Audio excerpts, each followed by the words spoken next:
Hello, welcome to live.withcode.uk. This is season 3 where we're preparing for the Edexcel GCSE Computer Science on-screen paper 2 Python test.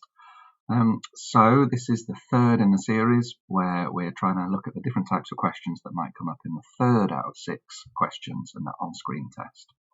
So we'll go through one of the 3 self-marking challenges in this video, but before we do, let's just talk about some of the things that can frustrate us when we're learning Python. The first can be if you're still typing just with one finger at a time. Typing can be slow and you get frustrated because you can think and solve problems, but your typing isn't accurate or fast enough. If that's you, then do the type race activities in the live.withcode.uk challenges. If you're already good at typing, probably don't bother with those type races. You're probably not going to get much from them. The second thing that can frustrate us as beginners is if we look at code but don't actually understand it yet. So if that is us, if that's you, then the K activity of K-Pride is probably the most helpful for you. That's keywords. So you get some code, the code that's used in these videos, and it automatically identifies some of the key concepts of Python programming, tells you what they mean, and you've got to try and find them in your code. So for example, assignment is setting the value of a variable. So we are assigning this value to this variable here. And the third thing that can frustrate us when we're learning to code is debugging. We see an error message and we just don't understand what it means. So if that's you, then the debug activity, the K-Pride, is probably the most helpful one. And we just learn to see debugging as a challenge, quite a rewarding challenge. We look at the clues, as in the line number, and the line number tells us where to start looking. It's not always on that line. Sometimes it's above that line, but it's never below that line. So those are 3 things that can help you. But for this video, we're going to work on the extension activities. I'll go through the first one. And the idea is that it's in a similar style to question 3 of one of these on-screen tests. Now, obviously, in the exam, you'll get a printed copy of the question paper, not an online one, because you won't be able to access the internet, and you won't get instant feedback, but this is just to help you practice and prepare. So in this one, we have a question where we have some code that is partially complete. We need to fill in some blank spaces, or we have some sections of code where you've got to choose between multiple options, or possibly we need to rearrange some lines of code, or in question 3, sometimes we have to turn a flowchart into code. In this fireworks one, we have to choose between different lines of code and fill in some blank spaces.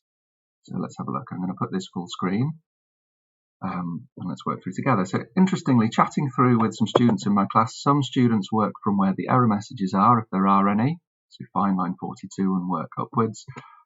I think it's most helpful to just start from the top and follow the comments. So if there is anything in the question paper, bullet points, they tend to correspond with the comments. In this type of question, though, it doesn't explain all of the comments in the question paper. We'll just have to read from the top. So here we go. Fix the syntax error to create a one-dimensional data structure. That sounds like a list to me to store 5 colors. So comments always go just above what they're commenting about. I want a list here. A list uses square brackets, and everything in a list should be separated by commas.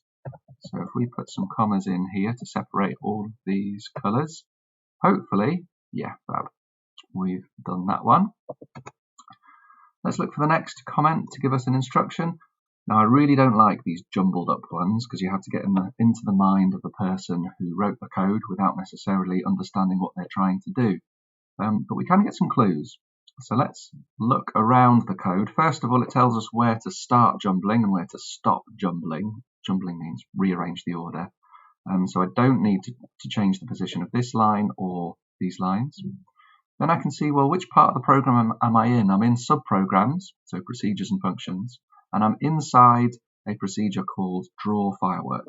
It has a number of parameters, input, that goes into the procedure, the coordinates, x and y, the position, the size of the firework, and the color of the firework. P just stands for parameter, which means data coming in. Right, so it's these 4 lines. Next clue. This line ends with a colon, and any line ending with a colon the next line should be indented, as in moved across. So these lines are indented, so that tells me that this line is going to go down here. Notice the keyboard shortcuts that I used there. I'm not selecting and right-click and copying, because then I'm going to end up with duplicate lines of code and I'll get confused. I'm pressing Home and End, or Shift and Home, or Shift and End, and then Control X to cut and Control V to paste. Right, now let's think what else we need to do. We want to go somewhere to draw the firework, and when we move with Turtle Graphics, which is what we're using here, we don't want to draw whilst we move the pen. That means we need to pick the pen up first, then move, and then put the pen down afterwards. And then we've got the marks, I think, for that particular question. Fab. Then it says repeat to draw multiple fireworks. So this is down here. Repeat to draw multiple fireworks. There's a blank. We need to fill in the blank. So hopefully we'd recognise for I in something, number of fireworks. So this looks like for I in range. Range is a built-in function which will allow us to iterate through as many times as we want. Number of fireworks is a constant. I'm going to draw 10 of them. Don't be tempted to improve the program, to change it to draw hundreds. Stick to what the question asks you to do. Right, next one says pick a random number between 0 and 200. So you could use the PLS, the programming language subset. Remember, you get a digital copy of that and you get a printed copy.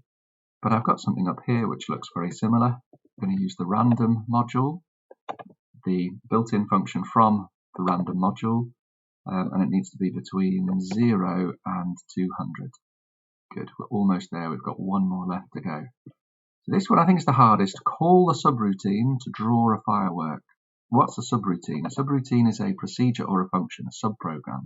I've got two to choose from, clear screen or draw firework. Well, I want to draw a firework. It has to be indented with the same level of indentation that we've got. To call something, we need the brackets to make it actually happen. But this expects 4 parameters. So, which parameters should we use? Well, we don't know what px is, but we do know what x and y are. X and y are local variables. Px and py are parameters which only exist in the scope of this procedure here. So let's change this a bit. Let's go x, which is defined here, and then y, which is defined here, and then we've got size and colour. So there we go, size and colour. And then hopefully it should draw us some fireworks.